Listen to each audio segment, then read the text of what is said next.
This is JB McConville, aka J Business. I don't have any allegiance, I'm just working for the money. You're listening to the DU Football Show. I didn't think I was going to have to do 2 wellness checks a row in 2 weeks. Last week, Danny. This week, a losing Tyne Wear Magpie. Alan, you doing okay over there, buddy? No. It's no, not at all. In a fucking row. Shows like the Black Widow. Let's start the show. Yeah. To be a fan of fucking Everton. Look you in the eye and drink your rye. Sam Houston. Sam Houston? Arsenal fans have another Sam. Great day, the fucking Gooner Graham. The snuff of the Lord. Look straight in shorts. Sam Graham. Sam Graham. Fucking deny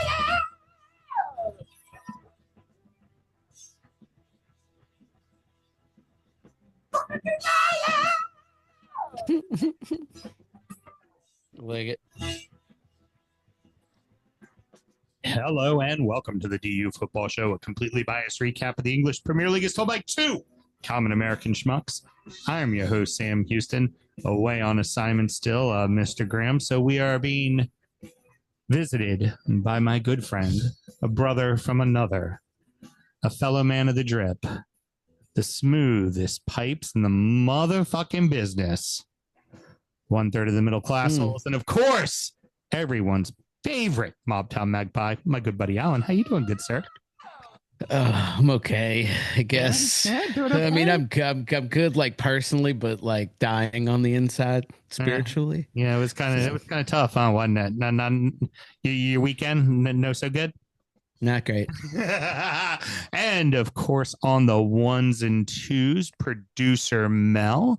Producer Mel, how we doing over there? I mean, apparently we're fucking up the title hunt. Yeah, no shit. You guys are on a roll right now. You know, it's nice to see you finally scoring goals like you've been for the first 5 games of the season. Watkins, he just put his head to it. We're recording at the DU Public House just outside the nation's capital. You can check us out wherever you get podcasts. And of course, streaming live every single Monday night. Should you want to chat with us, there is many ways that you can. Alan, can you tell the good people how they get in touch? It's like at DU Football Show on Instagram or whatever. Yep, all the socials. What DU Football Show at Gmail? Is it gmail.com? Is that the thing? Is that there? Exactly. Ooh, it's been a while, man. I have not done this in a minute, and that I did not prepare for. Just diving in here. Yeah. But yeah, I'm pretty sure that's it, honestly, at DU Football Show and DU Football Show at gmail.com. I've got nothing but faith in you, my brother, and that's the reason why I throw it to you like that. You know? Sure, Billy says, just make him do the shot and let's move on. He's not in studio, so he will not be doing a shot. I am not. Today, I'll tell when Kelly comes out, I'll tell her to find me a shot of the worst thing I have in here and see. It won't be that. It won't be as bad, but at least you can watch me do it. Yeah. Lakeside FC, a Chicago semi-pro club that is sponsored by naturally. Yeah, the Malort there. It's mad elegant to throw back to an old TikTok throwback. Mad elegant. Wow. Fucking spirit industry, but Alan is a fellow gentleman of sales. And I have a deep, passionate love for all things distilled spirits. So as the red-blooded Americans we are, we've had a drink in our hand throughout this show and every single show.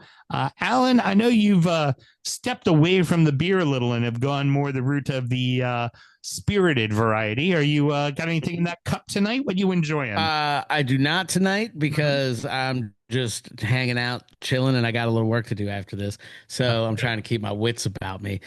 So what is in here is actually a very vintage 2025 Mountain Dew Baja Blast Lemon Lime edition. And? Yeah, if you haven't had that, it's like Baja Blast if it had sex with a Sprite and it's delicious. Oh, Or very good. a Starry with a Sierra Mist. I still call it Sierra Mist. I don't know if that's racist or not, but either way, you should try it one day if you're into that sort of thing. I just wanted something different today, and that's what it on a was. roll. Don't slow him down.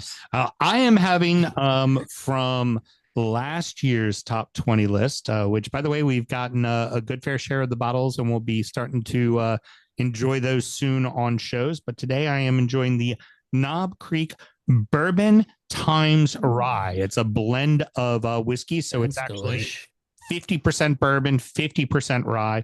Clocks in at 113 proof. This was in the back half of the top 20 for last year. I want to say it was like something like number 14 or 15, something like that. And it's all the sweetness you want from a bourbon with a backbone that's got a lot of that peppery spice and eucalypty mint thing going on. And poured myself a huge glass because Houston had himself a day today. Adulting isn't fun. That's insurance sucks. Yeah. It's like the worst possible thing. You could be like, insurance. What did I do today? Insurance, taxes, fucking like plan a funeral, maybe put it up there. Like those are the top three, maybe, right? It was fucking worst activities. And it wasn't just one insurance, it was two motherfucking insurance. Yeah, I would like different insurance in the morning and insurance in the evening, and just it was just fucking terrible. So Melissa, what should we always do when enjoying a lovely beverage? Drink responsibly and legally. Very good. Cheers, producer Mel. You know what, Sam? What? People wanted to hear all about your insurance troubles. You know how they could do that? How do they do that, producer Well, Mel? first of all, they can scroll right on down. You see that? Just go right there and snag a hit on that DU Football Show /Patreon. No, Patreon / I don't know, patreon.com/DU Football Show. Link is freaking everywhere. It makes a great Christmas present for us. Hey, Alan's a proud subscriber of our Patreon. He is a supporter of the show. Yeah, you are. You just went, I want to give my friends some money. I'm not going to listen at all, but I'm going to give you I do from time to time when I remember to open Patreon. I'm like, yeah, look at that. There it is. Producer Mel would have quit long ago without all your support. Yeah, very true. Very, very true. You're a good little whore. Well done.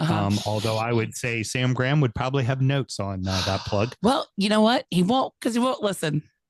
It's been almost 10 years since the Prem has seen a Tyne Wear Derby, and it delivered on everything that we've all been missing.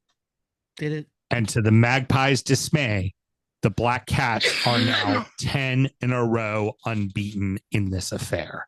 Sunderland 1, Newcastle 0. It was a cagey match from the start. I think the desk for NBC, the whole crew said it very poignantly that this is, after the match was over, they were like, this is the advert. This is what the Premier League is. This is what a rivalry is. And you both sides, we'll kind of get into some of the stuff that happened in the first half. Both sides were ready for this, but it did feel like Sunderland somehow was the calmer presence, and you guys looked a little nervous, actually. Yeah, that's probably a fair assessment. I don't know if it was just nervous, but we did. It's what we've come out a couple matches flat this season. I don't know. We've been having these discussions internally of whether or not it's fatigue because still in everything. We literally were just at Leverkusen, and he played basically that same team. Like, he didn't make any changes. Eddie's getting a little bit of flack for the moment because it seems like, at least from my opinion, there's a motivation issue maybe. That press is not as high and not as heavy as it normally is. I don't know if that's fatigue and or motivation. So yeah, a lot of questions there, but I would say that if you looked at, take stock of, I guess, the Newcastle reaction, it would be that we don't think that they were into it enough. But that's maybe it's been a long time. Like it's been a long time since anyone's seen this. You know what I mean? There's a lot of new faces, new TV coverage that didn't exist when this last happened. So like, I don't know, maybe that's part of it. Like, but it didn't feel as, I think to the neutral, it felt very much like this is awesome. Yeah. But to one of us, it was like, it felt like you're right. They were a little bit more up for it than we were, but also that both of us were both like, we really don't want to lose this because it means so much. So yeah, I don't know. It was definitely a rough watch from my side. Obviously, I don't think. I mean, well, some notable things for me right off the jump. There were two things. Each side's striker versus center back battles were brutal. Like Ballard and Big Dick Nick were fucking bumping. Brummy and Dan Byrne were bumping, just beating up on each other to the point that Dan Byrne left at halftime with broken fucking ribs and a punctured lung. Yeah, that is what was going on. Though that battle in the back with the strikers on both sides, they were just like, "Oh, you're going up for a ball? I'm just going to remind you I'm here.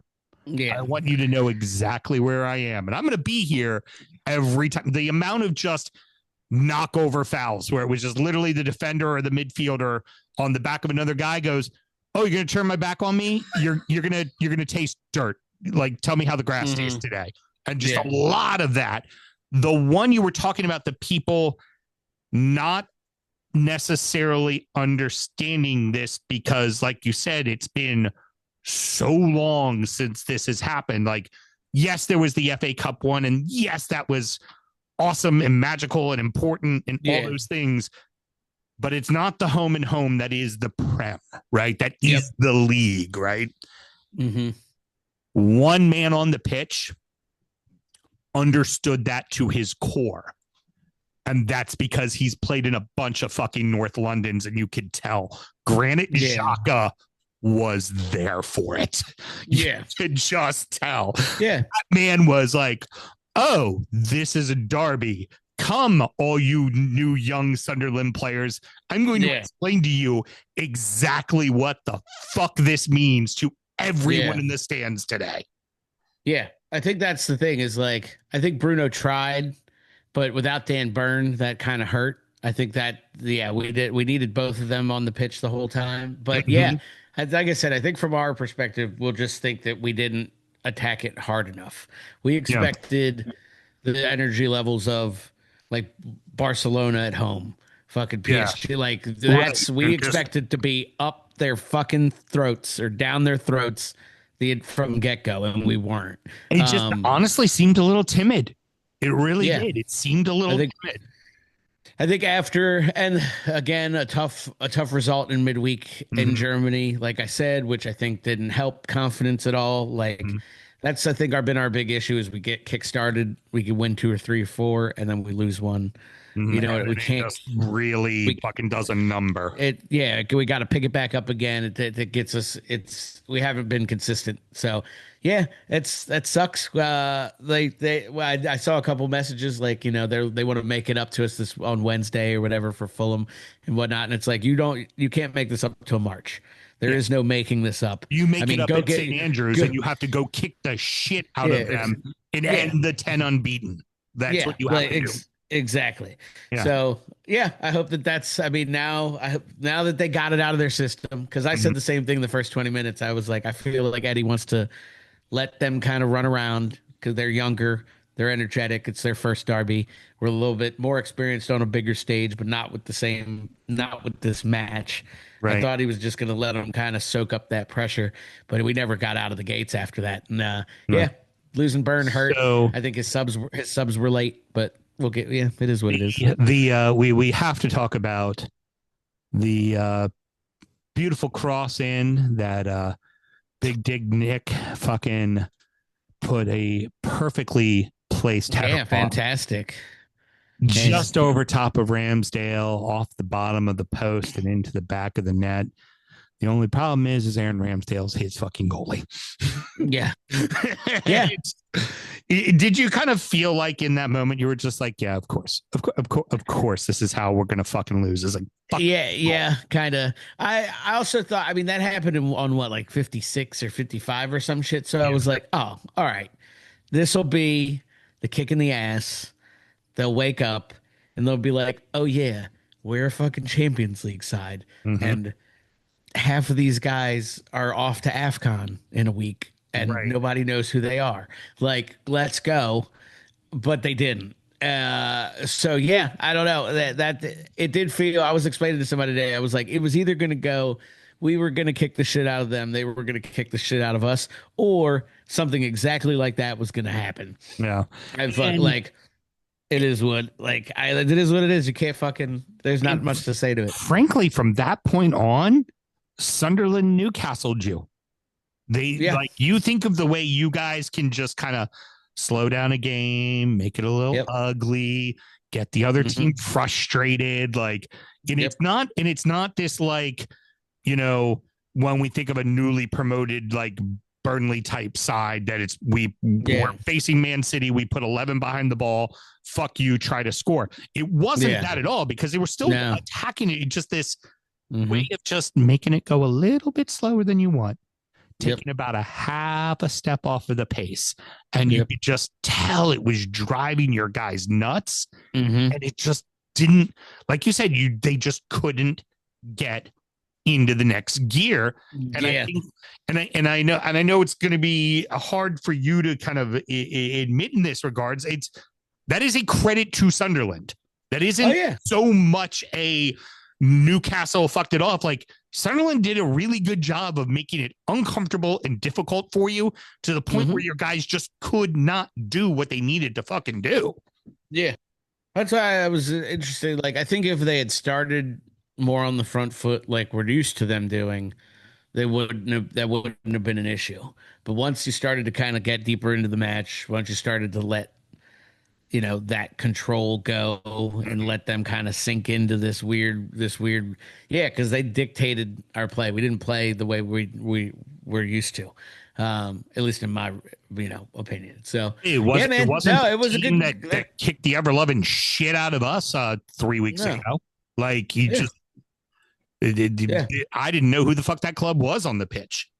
Yeah, exactly. That's my point. It's a weird, their identity is weird right now. I think we've known it to be something since Eddie Howe came in, and it's in flux, I think, at the moment. I don't know if that's part, like, a big summer, it still changes, but you can't blame that shit. We're in December.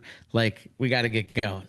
Right. Yeah. And I'm going to kind of jump ahead to that, because we're already kind of talking about Newcastle as a whole, and then we'll get to the very end and the scuffles and all that shit that makes all the fans go yes.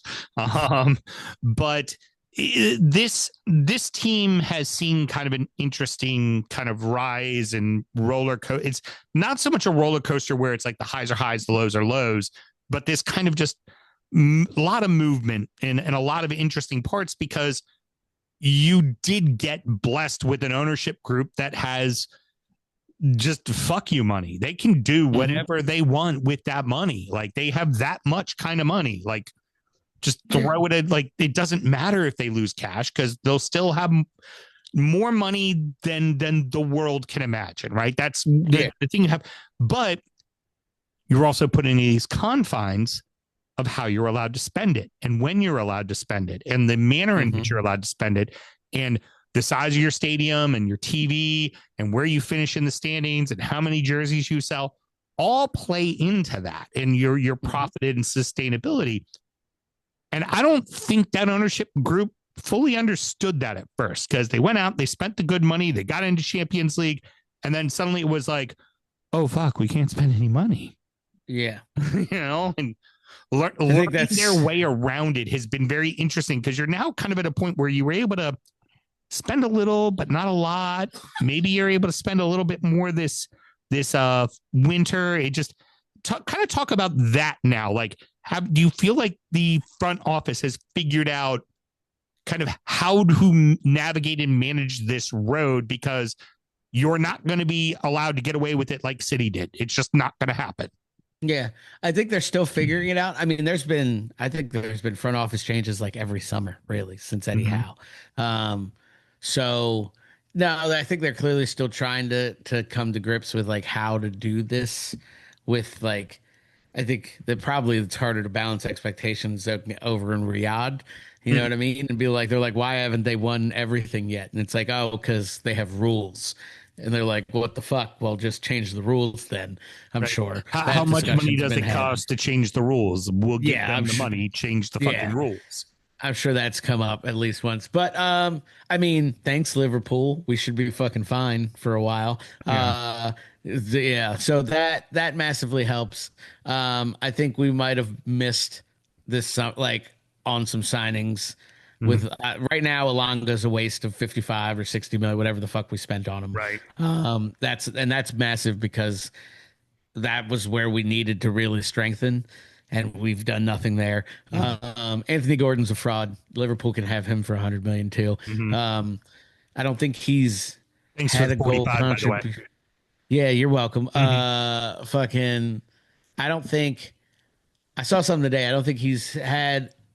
Or he scored a goal from open play maybe since January, and it's December. So yeah, that's a whole thing. But other than that, I mean, I think we're in a good spot. We have cash now. We shouldn't be too bad. I think we've upgraded, but I think our problem is still depth. Like, I was having this discussion with somebody on Sunday, and I think it's that if you take that team from 2 years ago that was in Champions League, it was not as talented. Like, quality across the pitch wasn't there.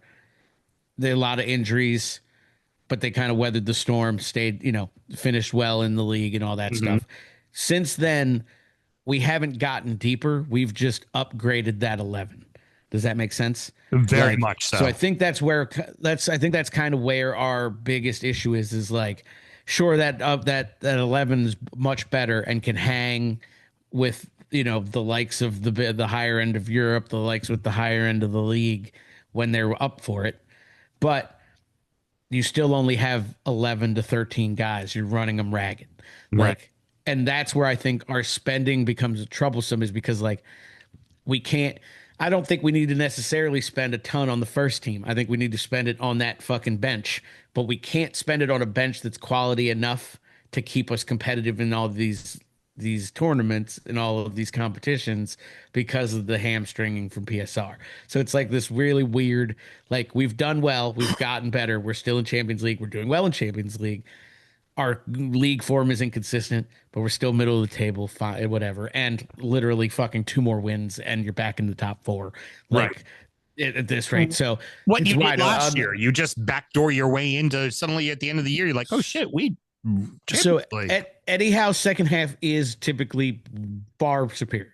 We go on a run, things kind of settle down. It's been, sometimes you get guys healthy back. I think we're seeing an injury bug now, but I think we're fine.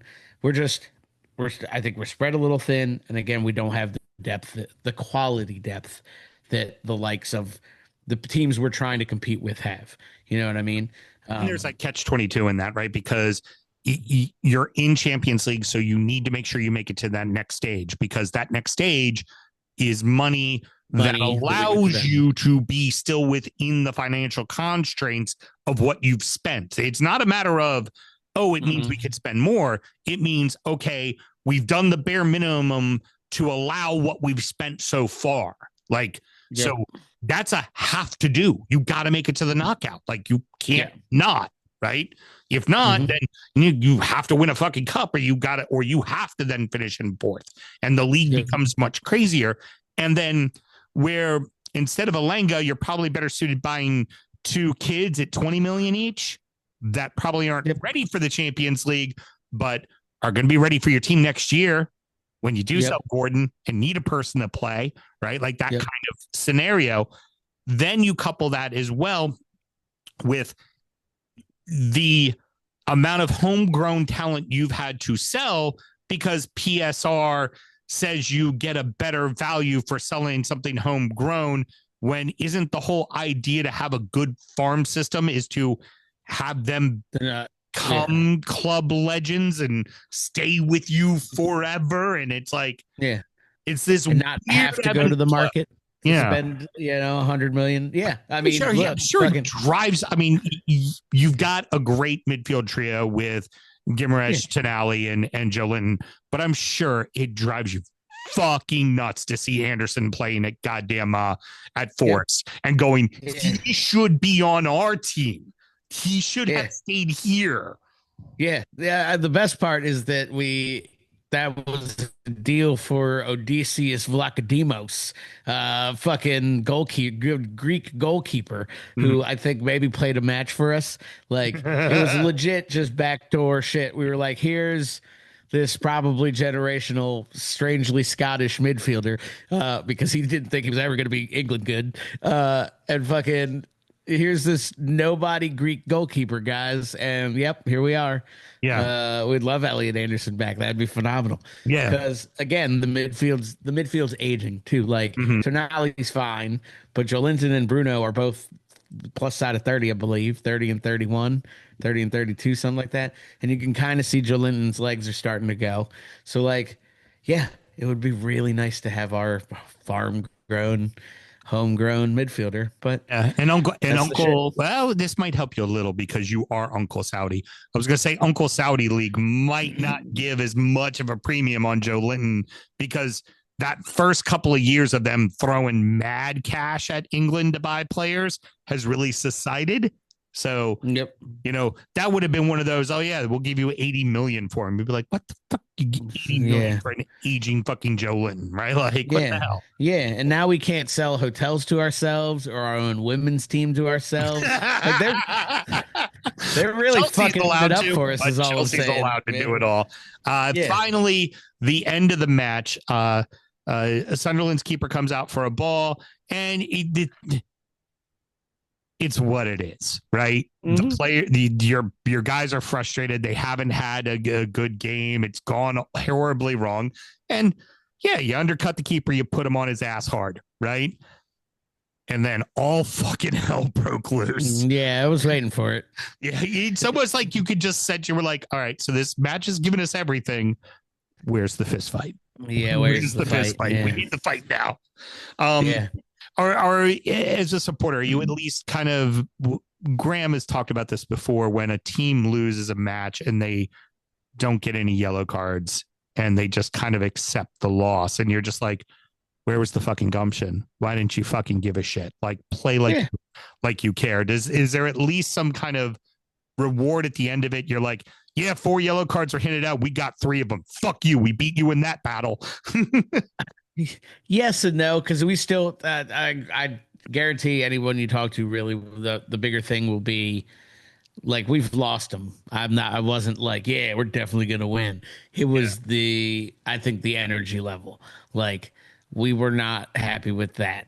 That's what I think really got us. Because look at all the even the marketing material from Premier League and NBC and all that shit. It was literally just clips of us kicking the shit out of each other. And it was certainly a chippy physical game, but it was, to us, it wasn't. I think, again, to the neutral, you're like, fuck yeah, that lived up to it, and we're like, damn, that is not as nasty as it should have been, because that's what we're used to. Right. So maybe it's just first time back, big hype, a lot of hype on national television. You know what I mean? Like, maybe that's just what it was. I also, whatever, 25,000 or whatever they fucking hold at the Stadium of Light. Let's see what the atmosphere is like at 50,000 at St. James's. They hold a lot. They are one of the longest fucking stadiums. I know, it's like 40. It's like 40. Yeah. No. Well, here's the last thing. I told you I was going to be gentle for most of it when we were talking off mic. Well, this one I'm not going to be gentle. That's fair. I'm going to make you talk about your fucking opponents, because they were good. You knew they're coming back up. Man, it's not just that. It's this season. Like, it's got it. Like, Graham makes the reference of this is your Joker, right? You're Batman, that's your Joker. Mm-hmm. Like, you don't want to, like, it's funny to see them get relegated, but you'd rather see them in the league with you every year because you're Batman and you need your Joker. Like, you know, he's like, he'd laugh if Spurs went down, but it would kind of fucking suck that there wasn't 2 North London derbies, right? And the same thing applies for me with Everton and Liverpool. It's like, I want to not have a Merseyside derby twice a fucking year. Like, and they're not only up and I think already well on their way to survival, right? With the points that they're at, they're fucking thriving. I mean, is this well above what you expected from them as their greatest rival, as their kind of the team that hates them the most and would be the most critical of them? Yeah, I mean, yeah, absolutely. I don't know. I think when we saw them in the summer, they signed a lot of talent, young talent. They brought Xhaka in, which I thought was great because of the leadership aspect of things with all the youngsters around. My bigger, I said in the beginning of the season, it still holds true now, I think, is that they did a lot of what they needed to do that will most likely get them to survival, but they're about to literally fall apart. They're about to send about 7 people to AFCON, right? Yeah. I think Granit Xhaka was a great signing. Does Granit Xhaka's legs make it through a Premier League season at this intensity and at the weight of that he's going to have to carry this midfield now that a lot of that talent goes away for a month? You know what I mean? This is going. Let's see a festive season in those legs, Granit Xhaka. You've been playing in what, fucking Turkey for the last whatever, like, or wherever the fuck you've been. I don't know. I don't follow his career, but. Yeah, I think that's where, if I'm being like a realist and assessing them, I think they've been phenomenal up to now. I think you're right. They have gotten themselves to safety. I think they're well drilled and well coached, having watched them a little bit closer, you know, on Sunday. But yeah, now's the nitty gritty. Now's when we find out what fucking teams are made of over the next 3 weeks through the festive period. Coming out of that and seeing what that looks like, especially with a big part of the team gone. All right, producer Mel, I'm going to need you to clip all of that, except for when he said, now it's for the nitty gritty. I need all the complimentary stuff and not him being an ass, so I can play that on repeat at the beginning of every show just to fuck with him.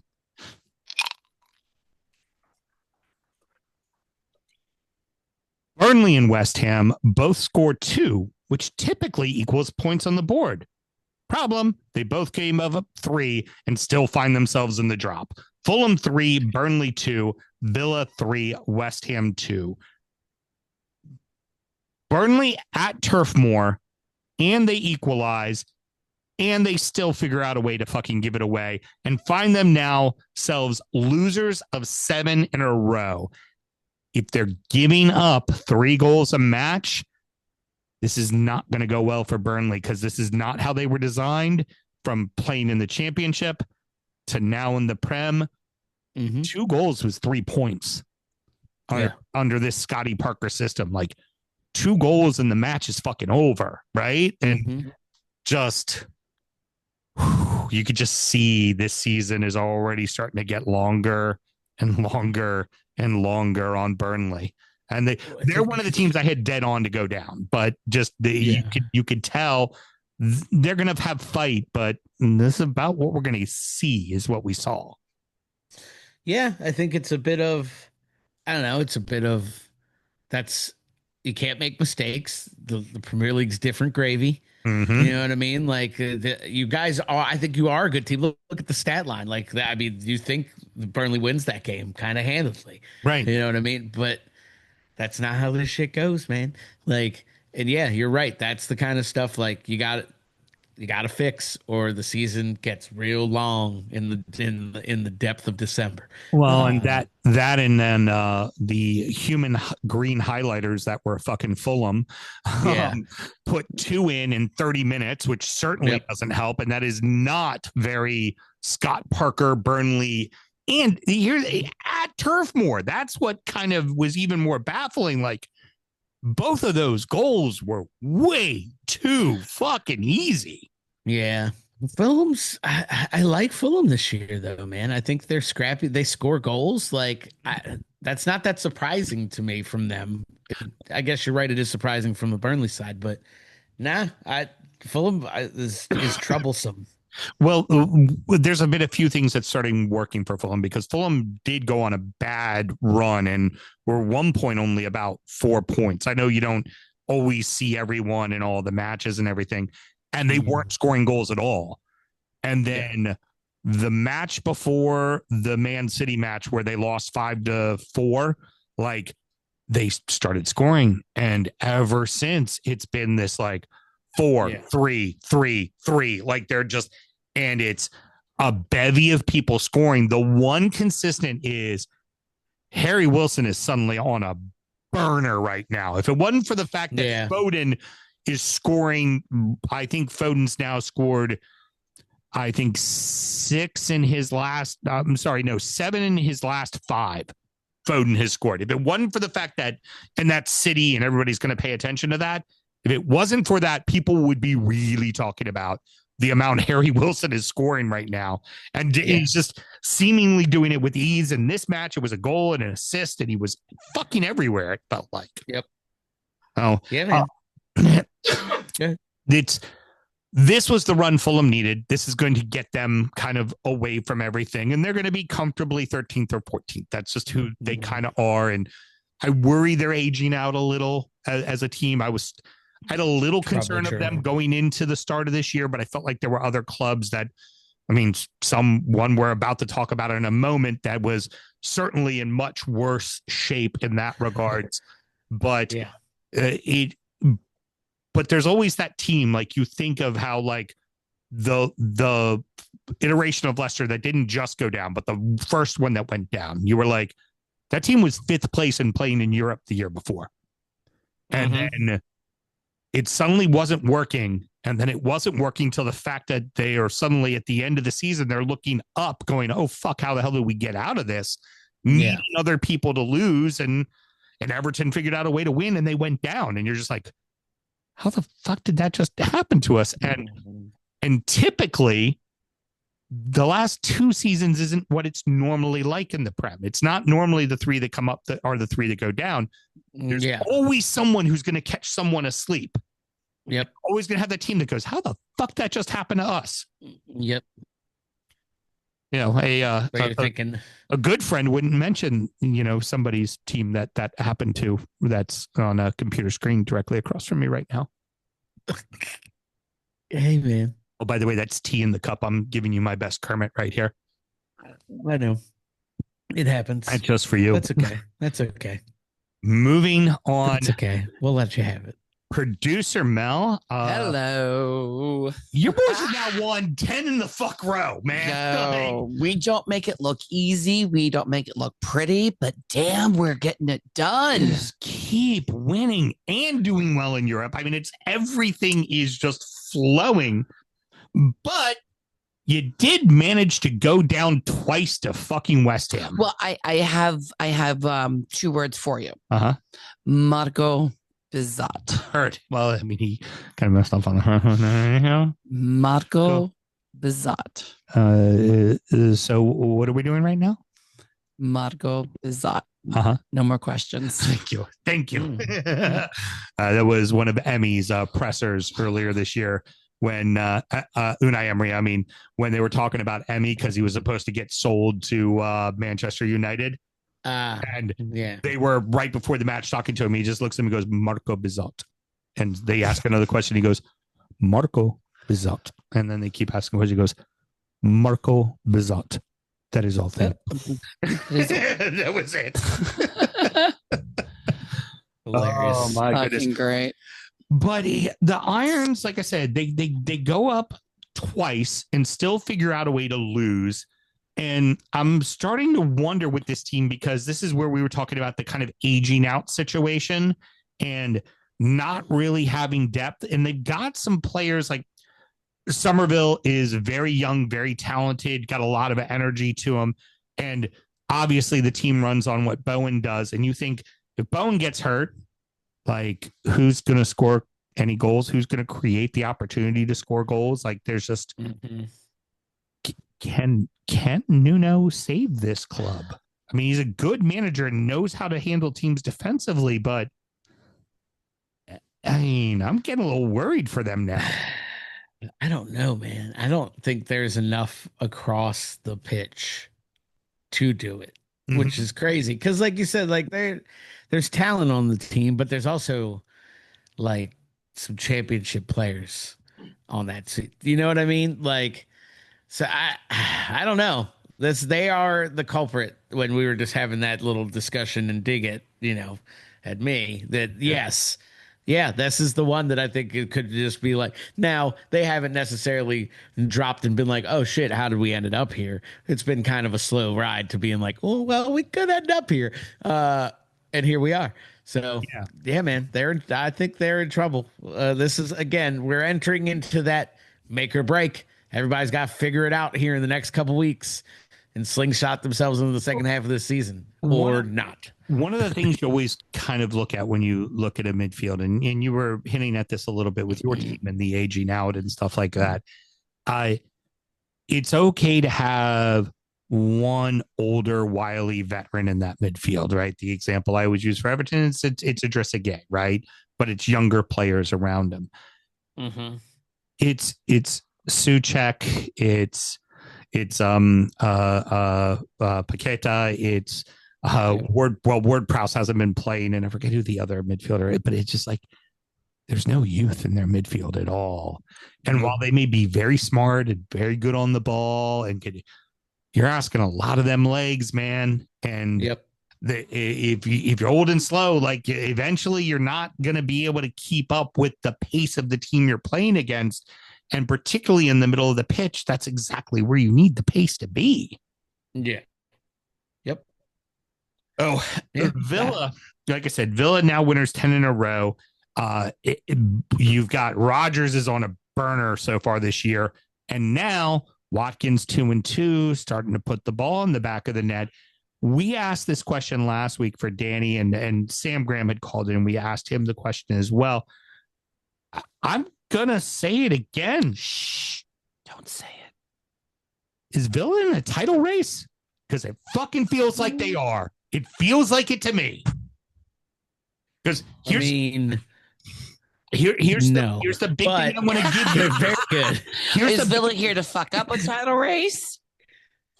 Well, here's the one thing I want to give you. That's a different story. The two teams above them, Arsenal and Manchester City. Mel, what did Villa do to both of them? I believe I did not have to drink Malort those weeks. You beat them. You beat both of them. Yeah. Like now you got to go to the buildings the next time. But we beat them at home. You beat, and in this 10-game run, you beat fucking both of them. Yeah. So like, people are like, they're not in the title run. There's a lot of season. They're like, right now, if you're just looking at the points, because if they both lost and Villa won, guess who's number one in the fucking league? It's fucking Villa. Villa's in first place. And Villa has beaten both of these fucking clubs. So will they be in a title race at the end of the season? We also have the potential to lose to anybody at any time. Absolutely. I was going to say, like, we beat City. Are we in the title race? Like, I get what you're saying, but like, maybe again, I can't make decisions yet. I keep going back to this is the next 2 or 3 weeks, but it really fucking is. Like, we're gonna figure out some shit here, but come 2026, and I think that's where we really need to sit. But I think I love Villa's makeup. I love that team. I just hate Villa, in general. So yeah, it pains me sometimes because I love me some Yuri Tielemans and shit, but. Yeah, I think they're good, man. They can cause some shit, and Arsenal loves to bottle shit. So hey, let's not call it over, but I don't think so. And City loves to ship goals right now. Their defense is horrible. I just, for me, obviously this can always change as the season goes on, but in this moment right now, Villa are in a fucking title race because it can change legitimately in a fucking weekend. Yeah, that's true. And it would be one thing if the team, like, their only loss in the last 3 months, besides Europe, they lost a game in Europe, and they lost to fucking Liverpool at Anfield. That's it. Mm-hmm. Yeah, the key word though at Anfield. Let's see how we do. Arsenal at home and City at home. Yeah, but that's fucking it. And it's not pretty, but how many title-winning teams do we see that won games where you're just like, man, they won some fucking ugly ones. Well, that's frankly, it's how you win a fucking title. I mean, what's their fuckers did it? Yeah, Leicester. Leicester did it. Yeah. Why the cheese did it? Why can't we? Yeah, the cheese. I just for me, it feels like it could fucking happen. I mean, I hate it because my wife's team would win a title and my team never will, and she'll hold it over my head for the rest of the life, but it could fucking happen. Dude, you'd hate it. Imagine Graham. Yeah, it'd be crazy. Rounding out the rest of the league, and so that happened. It would be good if I turned to the fucking page with the scores. Chelsea 2, Everton 0, Liverpool 2, Brighton 0, Arsenal 2, Wolverhampton 1. I'm sorry, Wolverhampton 3, Arsenal 0. Just they scored 2 on themselves. Manchester City 3, Palace 0, Forest 3, Spurs 0, Leeds 1, Brentford 1, Manchester United 4, Bournemouth 4. Chelsea get a nice win. Cole Palmer's back, scores a goal, yet in the post presser, Maresca, when being interviewed, said it was the worst 48 hours in his career as the manager of Chelsea. Yeah, you love that, honestly. you know what? That is some prime this. Like we say in Portugal, bread is bread and cheese is cheese. Didn't bring to the game not just the basics of football, I believe the basics of life. That is some Mourinho shit. To the goddamn sense. It's been the worst 48 hours of my career in Chelsea. What did you just do? What the fuck, dude? Right. Holy shit. And then explained none of it. None of it. Yeah. Just said it and put it out in the universe and said, there we go. Voila. Yeah. Fucking enjoy. This game really hinged on the fact that Kieran Dewsbury-Hall went out early with an injury.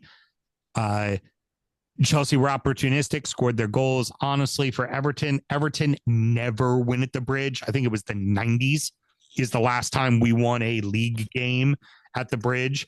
I do remember we have won multiple FA Cup matches there.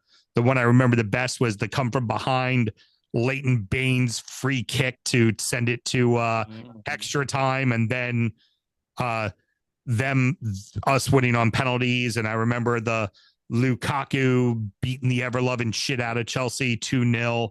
And one of the only times we've ever seen Diego Costa get a red card. Yeah. Not in the league, because remember, his first league red card was with Wolves when at the end of his career. But an FA Cup red card, because that man would do all the cheating and always get away with it. And that was one few games that he didn't. If I am a little concerned with Dewsbury-Hall being out simply because for AFCON, we're only losing 2 players, but they're 2 pretty fucking massive players. We're losing Idrissa Gueye, which we proved Dewsbury-Hall fell back with either Timmy Abraham or Jimmy Gardner, and they were fine. But then if you don't have Dewsbury-Hall and then you don't have Idrissa Gueye, like, what are we doing for that central mid? Yeah. And then the other one, Jack has been phenomenal, but Ilian Ndiaye on the other side is pretty fucking special and getting a lot of attention. And him being out, yes, we can put in Charlie Alcaraz, we can put in Tyler Dibbling, but those are the youngsters that are going to be the guys next year, not this year. So, and it makes it a lot easier for teams to then just go, oh, they're going to have to go down the left with Jackie Boy, and we'll just double up Jackie Boy. Yeah. We'll shut him down because they can't switch it over to the right and have Ndiaye burn us because Ndiaye isn't there. I'm not at all surprised by the result. I am surprised we didn't get a goal. I felt like we had a lot of opportunities in the second half and the ball just didn't go in the net. That's fair. But like, it's going to be a long day at the office for us next week. Even though we're at home, we've got Arsenal, and we're not going to have all the creative pieces to our puzzle. And but the rest of December isn't terrible, and January isn't horrible. Also, I think we're going to keep being who we are. We're going to be somewhere between 8th and 12th. That's the team we are, right? Like, yeah. So I take my shot on the Lord, and as you see there, Alan. Yep. You're lovely. That I bought on Dort Spirect. Yeah. Yeah. Oh, here we go. Cheers. Fuck off, AFCON. And that tastes like Maresca's last 48 hours. No, that's a good one. Terrible. Liverpool, Brighton. This actually fucked my bet because I had picked under 2.5 in your match. I was very certain it was going to be a 1-1, 2-0, 1-0 kind of game. That makes sense. But I picked over 3.5 in this match because the last 7 times these guys have played, a minimum of 4 goals. These guys have been goal fest, and honestly, a rather kind of mundane walk in the park for Liverpool, which is funny considering the amount of turmoil they're under right now. Have you seen? I'm assuming you have, but the Mo Salah comments, and then Slot not including him in Champions League, and then kind of like they asked him, was this the last game Mo's playing for the club because he's about to go to AFCON? He was like, I don't know, we'll see. Like, neutral is a loose term because obviously you hate Liverpool because you're a good human being with a soul and don't and hate all things terrible and awful, which is Liverpool. But taking all of this, how do you take this just from an outside looking in at Mo and Liverpool and what's going on? Oh man, that's a loaded question. It just seems like I don't know. It's hard to get a grip on. Like Mo doesn't strike me as like the petulant superstar. You know what I mean? He doesn't. He's not like he hasn't been. Like as much as I dislike him for carving us up for 10+ years. Like he's just always seems like a straight shooting guy. He gets his job done and he goes about his business. So like for him to come out and say some shit like that, I don't think it's gamesmanship because I don't think that's his MO. Like he's genuinely hurt. He's genuinely like been wronged. I feel like the bald Dutch guy is squeezing me out, and I think he's squeezing me out to wedge the 130 million pound striker into the team along with Ekitike that he didn't have to do. But here we are. Like the powers that be are forcing a situation which is now detrimental to the team in the grand scheme of things.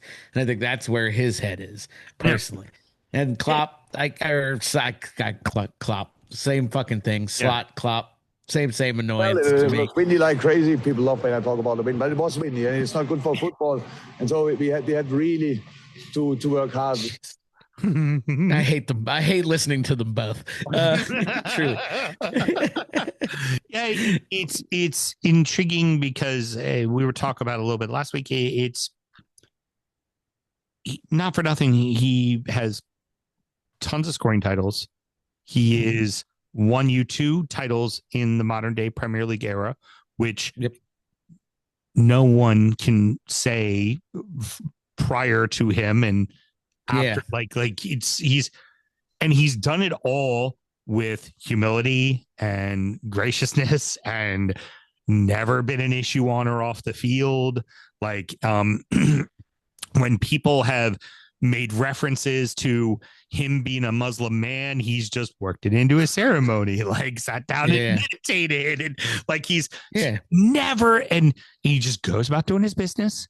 He's not a Luis Suarez, Bruno Fernandes. Oh my God, every time I get hit, I need to run to the ref and yell. Like he just goes about his fucking business and does his fucking job. And the failings of this team aren't one guy who scores you 20 goals a season because he's not scoring you those goals right now. It's like Take a look at your defense, which is in shambles. Your midfield, which has now had to cover their asses because defense is in shambles. Your 160 million striker that clearly wasn't prepared for the year and doesn't really care if he scores goals or not. Like he just this and a fucking player that was a bedstone to that team dying. Another player that was very important shipped off to fucking Bayern. Like, a lot of fucking things to look at with that team. And much like I said last week, I'll say to you now, I can't believe I'm fucking defending these cunts. But it ain't fucking Mo's fault. No, it ain't Mo's fault. I was going to say, I think you alluded to it. Like, if there's criticism for Mo, then why is there not criticism for Van Dijk? Like, you know what I mean? That's the defense is the problem. He's the fucking man, isn't he not? Like he's supposed to be. It ain't Mo's problem. It's Van Dijk's problem. Why is the armband still on his arm? Yeah. Why is the armband still on his arm? The team's got failings right now. Why is the captain armband on his arm? Fair point. Yeah. Like, why isn't it on somebody else's arm? You know? Yep. Like Slobosly's been playing a lights out fucking season. Fantastic. He's the only guy on that team who's played well and consistent the whole season. And he's had to do most of it from right back instead of fucking middle of the field, right? Yeah. It's true. Brighton, real quick, and then we'll move on to the next game. Who the fuck are Brighton? Like, they're so fucking unassuming. But you also look at the play and it's just this like, okay, I can see this really dynamic young team with a purpose and a really good kind of money ball strategy of the way of doing things. And then they just like, you got Liverpool, who's a wounded animal in your building. And you let them just have a 2-0. Yes. What the fuck, man? I think it's identity crisis there too. It feels like us in a little bit. I'm not gonna lie. It's just an inconsistency. I don't know if it's just a mentality of how we go to work every day. I don't know if it's there's just something simmering underneath that you can't quite put your finger on. Because they're talented. They're super fucking fast. Like, they're a nightmare to play against, kind of, when they're on their day. But they just can't figure out how to do it. Take it over week after week. Yeah, you know what I mean? The only thing consistent about Brighton is that they're going to be inconsistent. That's really the only thing that's consistent about them. Now, we are going to give, and this is going to give you so much joy, Mr. Graham's team exactly the amount of coverage they deserve. Wolverhampton scored 3 goals. 2 of them on themselves. Managed to figure out a way to lose the game. Yep. That's what it was, right? That's it, man. And I was gonna talk a little bit about Arsenal in the title race, but you know what? Scrap that. But they're in the title race. Maybe they battle it. Maybe they don't. Graham will have enough opportunities to talk about that ad nauseum. Yeah. Can Wolves fucking win? Are they going to win? I mean, not after that. Not after I saw that. Going down. Yeah, I feel bad for our boy Danny, but I fucking love Danny, but it just yeah, that's rough business. They can score. They're capable of scoring. I don't know even what to say, man. They're just not good. They're just so bad. They're bad. It's like abject failure across the park. We'll talk about it when we do injury time, but if ever they're going to win a game, right? They have Brentford at home this weekend. Yeah. Brentford are horrible on the road. Absolutely horrid on the road. Yeah. If ever you are going to finally get 3 fucking points, there it is, Wolves. It's gotta be, yeah. If you don't get 3 here, you could be dead on to break the record for the fastest team to go down, which was Southampton last year. You could be dead on to be the most goals given up, which was Sheffield a few seasons ago. And you could be dead on to be the worst point total in the Premier League with Derby County at 13. Like, it is. Do they have two? All of those things, if you don't win next week, a draw, and those things are all still on the fucking table. They could end up being epically the worst team to ever play in the Premier League. Yeah. And none of it's the players' faults, and none of it's the goddamn ownership group that just doesn't fucking care, man. They just don't care at all. Like you said, I feel for boy Danny, man. It's horrible. It's really horrible. Oh, trust me, we're going to talk more about horrible owners when we do the EFL show. We got some Mike Ashley, plenty of them. We got shit Mike Ashley aspires to be in the EFL show for you. Because I don't know how much you know about the whole Sheffield Wednesday thing. I'm gonna tell you. Oh, you're gonna love that shit. You thought putting ads of your company were just wait for it. This was a perfect win for City. This was, you go into a tough place like Palace, frankly, a team that plays you very well on a consistent basis. You go into their building, your big man scores, and your starlet, the one who's supposed to take over that De Bruyne Silva type role, and Foden scores another 2 and is in perfect fucking form. This is City purring. And when you have the result that Arsenal did, and it was a win, and they're still on top, but then you keep seeing what City's doing, you start to go, oh, the footsteps are getting louder. They're in the room now. They are right behind us. And we make one fuck up, and they are going to be in first place, and then we're chasing them. Yep. Which is never good. No. Chasing City's never not. good. No. And here's the thing, and Palace almost had that chance. The one thing that Palace screwed up was they put the ball off the post when they had that opportunity with Mateta breaking in. He scores that goal. It's 1-0. It's a completely different game, and it becomes a lot tougher on City, but that didn't happen. And just City cruised. This was, this looks like a team that can win the title again, right? I mean, they usually do, but this is, again, I keep going back to it. We're going to find out what people are fucking made of. And this is, they're hitting their stride. Arsenal looks like they're starting to drop a little bit. It's going to be fun. So for Forest, it may seem like a shocking result for 3-0, but for people who don't know, this is what Dyche does to Spurs. He did it at Everton, beat him 4-1 one time. Like, I mean, Dyche knows how to really fuck with Spurs' world. And I don't know why that is. At the City ground, and of course, massive gaff in the back from Spurs that gets it started, and then Vicario misplacing a shot that he thought was a pass. Like, it just, this kind of comedy of errors, the Spursiness of it all is just what they seem to do. And I'd like to get your thought process on this. This feels like a Spurs problem, not a Thomas Frank's problem, even though he's the manager. I feel like he's the right guy, just this is the wrong team, right? I feel like that's kind of the story of Spurs over the last, I don't know, a long time now. Other than Ange. Ange was the wrong guy.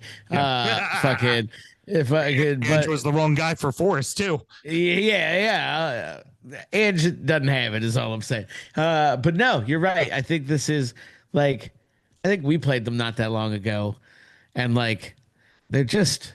It's not a Thomas Frank issue, because my man even looked exasperated and was just like, they fucking suck, and they're paid a lot, and they think they're good, but they're not. They're not good. We got fucking Van de Ven's good, or whatever the fuck his name is. That guy, real good. Fuck, everybody else, terrible.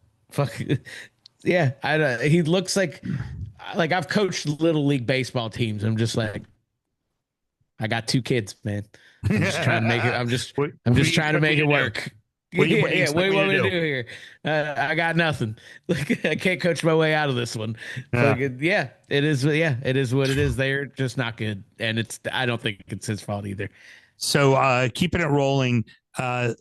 Honestly, for Leeds, a point in London is a fucking point in London. They typically, even when they were in the championship, they love to go to London and just shit the bed. They are renowned for it. Especially our boy Geckel talks about it all the time about how epically bad Leeds are in London. And they went behind and they figured out a way to get the draw. And when you look at it, especially after 3-2 loss to City, 3-1 win over Chelsea, 3-3 draw with Liverpool, this felt like exactly the game that they would fall asleep at the wheel at. And really, of the 4 of those matches, this was the most important one. Yeah. This was the one that keeps you up. It gets you, hopefully, if they would have won, would have gotten them closer to Brentford and a little bit more in their world. But we've talked about West Ham earlier. It's like, we already know Sunderland's going to be safe. Leeds look like they want to be here. Like, there's a lot of times you see a newly promoted club and they're like, okay, they're treading water, like Burnley. Like, they're trying, but it ain't going to work. Yeah. And this looks like a team that's built and has the gumption to be like, yeah, we're fucking staying. It may be by the skin of our teeth at the last game of the fucking season, but we're fucking staying, right? Yeah. No, I mean, look, I've had a couple Leeds players on my first place fantasy team for fucking most of the season so far, and would have been nice if you did it in my league. I was joked about this with Kelly the other day. Total sidebar, real quick. Fucking, I was like, man, Sam was like, hey, are you gonna play this year? Are you actually gonna fucking play? And I was like, yes, I'm gonna make a concerted effort to play, and I'm in fucking first place, and I haven't looked back. I've been in it since the start of the season, and I have no idea because I hadn't had the injury bug, and now I do. And so now now I actually have to figure it out. We'll talk about it on injury time, and I'll talk about it. So, patreon.com/DU Football Show for all of our extra content. That's how you do it. See, that's a fucking way you do a promotion there, producer Mel. I got the half wink as she's leaned back in her chair, just watching me do my thing here. All right. Finally. Oh, no, I did want to mention this one. The Bees. They are very good at home. They are very shit on the road. Yeah. And you kind of needed to win this one. Like, it's going to team that's going to be in and around it. One of those ones. Yeah. Like, you're going to lose the Arsenal or the City. Like, you're going to lose those at home. But yeah, you fucking needed to get this one. And what are your thoughts on them? I'm not sold. Like, I feel like this is a team like Leicester that they're just going to kind of slowly drop. And suddenly at the end of the season, you're going to be like, oh, fuck, they went down. Yeah. Like, we're talking Brentford, you mean? Yeah. No, I think you're kind of right. There's nothing like, there's no, like you said, that intangible. There's something about a team that you're like, I think they've got enough in the tank, right? Lost in Bremo. I don't know. Lost Lisa. Like, Thiago's scoring a lot of goals, a lot of penalties, right? Yeah. Like, and he's scoring, so you can't knock if your striker is doing his job. It's kind of hard to knock it, but one of the assistant coaches took over the team. It's almost like they're going to go, well, this system works, so we're going to keep it going like this. Yeah. But you didn't realize you replaced the pieces you need to. It just feels like it's a long season, and it feels like the length of that season is going to catch up to these guys at some point for me. Yeah, I think you're right. I think that they're in that group that if you were asking me now, I think is in serious jeopardy. You got to keep an eye on. Yeah, I very much agree. And the final game of the week, holy shit. Which I should have watched some of this one. 8 goals, 8 lead changes, 8 different goal scorers. So first half, Lord, United goes up early. Later on, Semedo equalizes, and Semedo hadn't been scoring, so he gets his goal. Only to find in the added time of the first half, United score, go up 2-1. One of the things that always drives Graham nuts, I don't know if this is one that drives you nuts as well, it drives me nuts as well, but is Bournemouth comes out and scores in the 46th and the 52nd minute. What the fuck were you doing at halftime?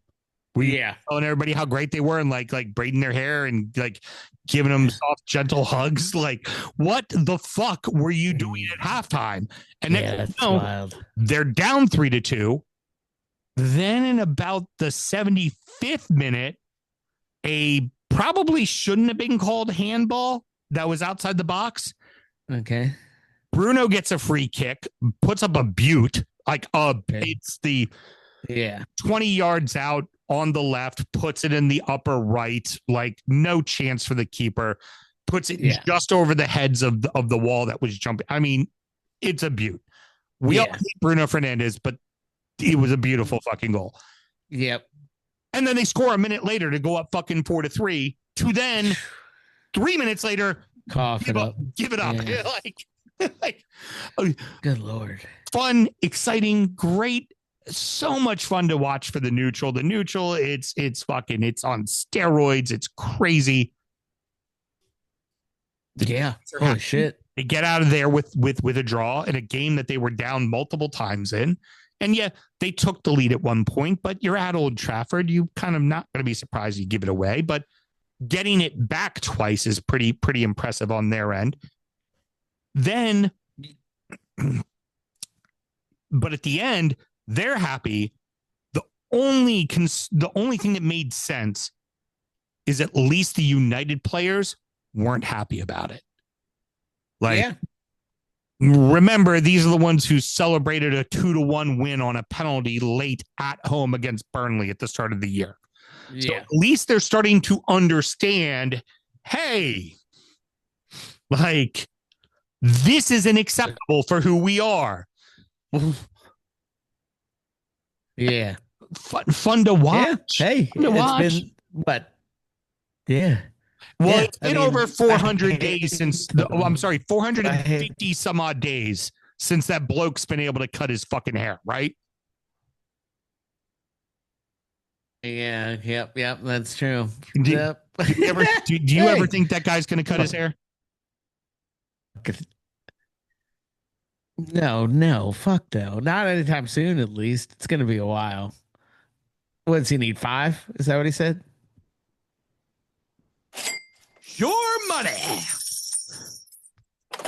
Alrighty. My dumbass missed on my bet because, like I said, I actually thought Liverpool and Brighton were going to score goals, but instead they decided to be really lazy and boring. So I am now down $1,037. Big Sam's Lock of the Week. Big maths for you here. Big maths for you here, Alan. Did you know that 7.142657143% of the time works 100% of the time, stud? I did not. That's a very specific percentage. So specific. I am going to hold off on doing my bet for TikTok later in the week. Okay. Just because Graham decided to wait till the end of the week to do his, which allows him an unfair betting balance in that regards. But it was great. That makes sense. Okay. Producer Mel, you're gonna love this. Mr. Graham had a 7-leg parlay, right? He had gotten the first 5 legs correct. Coming into the Tyne Wear, he had picked Sunderland to win and over 1.5 goals. Sunderland won 1-0. Graham missed his bet by a half a fucking goal. All you need to do is for Sunderland to put it to bed and make it 2-0. Or Newcastle to level. Or us to score. No, he'd only picked Sunderland to win. He picked Sunderland outright to win. So he needed. Yeah. No, I know. Yeah. Just. That's well, sucks to suck, Sam. Yeah. He's because we Graham. never bet the first game of the season, so he is Not good gambling. 0 for 37. Okay. 0 for 37. You mean this? Not good gambling. 9-way parlay. Terrible with money. Get it the fuck together, Sam. You You know? should listen to producer Mel. You dick should listen more to Mel. So once again, Mel is right. I love the implied ellipsis after that. Yeah. So, That's hilarious. Yeah. So Gen X. Yes. So Gen X. I put the ellipsis and I don't fucking care. I know it drives him nuts. I was still going to do it anyways. I do it too. It gives me pride. It makes me happy. That's I'm just going to do that little thing. So, like I said, the bets will come There you up on Friday. That is going to wrap it up. Alan, any parting words? Anything you want to plug? Tell people where to go hang out with the Baltimore crew and all that good shit. I hate everything. I hate fucking Newcastle, and I fucking hate Sunderland, and I hate everything. I hate the world. No. Yeah, shitty weekend. I'll be happier. I'll be happier on Thursday when I'm headed to England. But no, like you said, everybody check us out at Bobtown Magpies on all your social media platforms. If you're looking for the Toon Army Baltimore, that's our affectionate nickname because we like riding in Baltimore. So yeah, come check us out. We hang out at the Abbey in Mount Washington for everything. Midweek games, the FA Cups, the Champions Leagues, the 6:30, 7 a.m.ers when we get them from time to time. Yeah, we're open for everything. So come check us out. And then, yes, the other project, the Middle Class Holes at MDL Class Holes, Instagram, Twitter, the Middle Class Holes on Facebook. Check us out. I'm not there as often, but I'm still hilarious, and there's a plethora of my clips that you should just watch. Don't even worry about those other two guys. Just watch me speak, and if you see this face, it's gold, baby. So yeah, check us out. I'm still so disappointed that you weren't there for the show I did with Graham. You would have loved it. I would.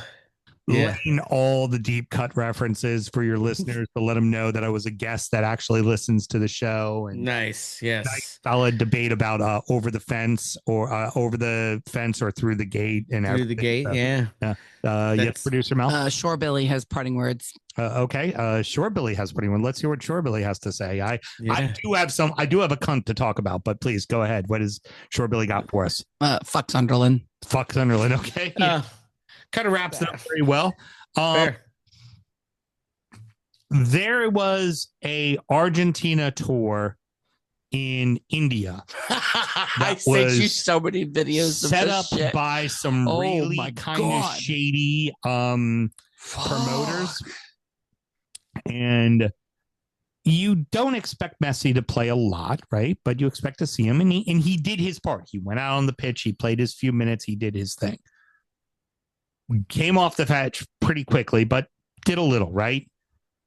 The end of the match, he ultimately gets surrounded by all the politicians and celebrities in India who want to get their pictures and autographs with him and are completely engulfed around him. So the fans in the stands can't see him.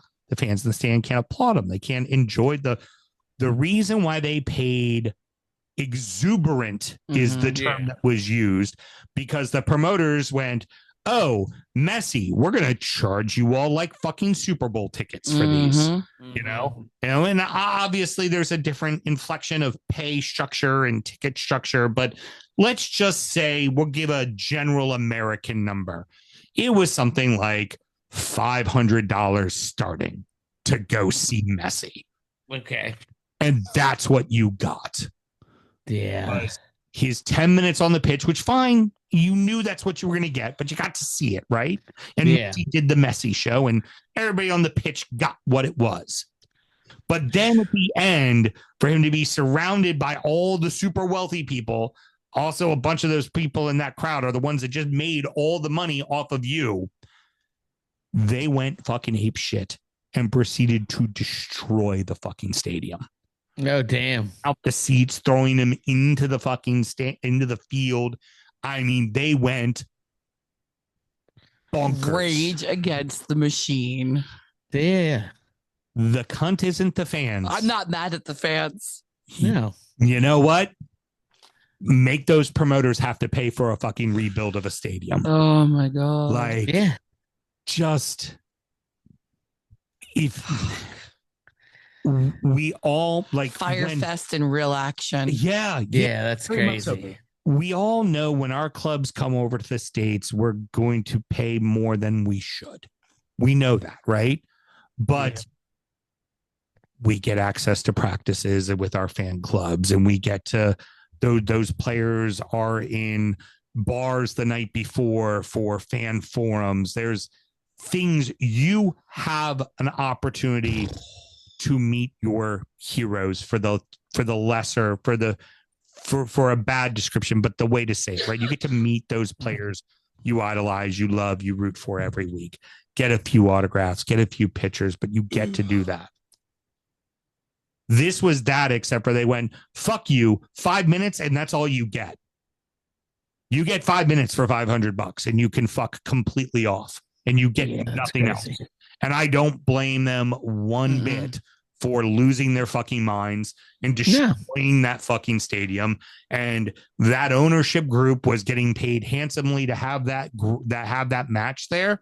And they're going to need to, go after the fucking promoters and take money out of their pocket and Apparently, make sure they lose out. Iceland had a stadium burn over relegation. Saw that. A team that got relegated. Yeah. There's a lot of cunts this week. Sharbilly goes, how about $3,000 for a World Cup final ticket? Yep.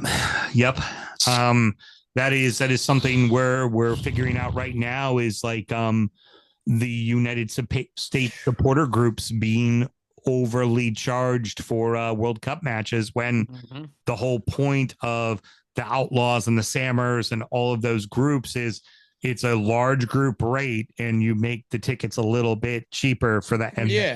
And they're like, oh no, we're jacking it up for those groups because you all want to sit together. We're considering it a group like ticket sale, like not a, hey, this is a group that's coming like a hospitality instead of a volume. And it's not to sounds about right.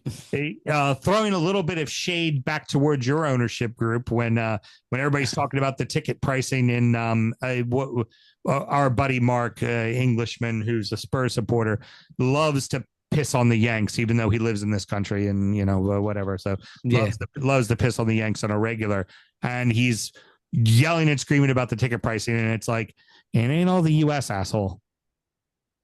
Yeah. Who owns all the ticket agencies? Yeah. The PIF. The PIF owns all of it.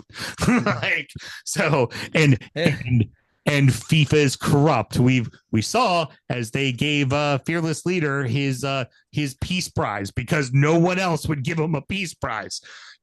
Your boys in the PIF posse 2030. Guess who's winning that FIFA peace prize, my friend? When it's hosted in Saudi, who's getting it. Yeah, the prince himself is getting that one. He's gonna accept it with Khashoggi's fucking hand. And you're just gonna be like, Jesus Christ, these people. But nah, man, you're right. FIFA didn't give a fuck. You knew what they were doing. They were like, man, the last time we had it in America was the 90s. Watch how much we can charge for all this shit over in this capitalist hellscape. Hell yeah. Let's go. And the problem is we may say, hey, I'm not gonna go. There will be an asshole who will. Those stadiums will be full. All of those tickets will be sold. So it sucks. It sucks. And until a greater system change happens, that's going to be what it is. Oh, next up is DU Does EFL, where we're going to do a little brief recap of the English Football League. And then after that, we do Injury Time. Injury Time's where we talk about the beers we've been drinking, check in on our fantasy teams as, spoiler alert, someone across the way there is first place in his division. And we also preview the weekend's action. Producer Mel, should somebody want to support the show, how do they go about doing that? Well, you could waste your time and go ahead and type in patreon.com/DU Football Show, or just click on the link right here, wherever you found the show at. Very good. Till next week, everybody. Good night.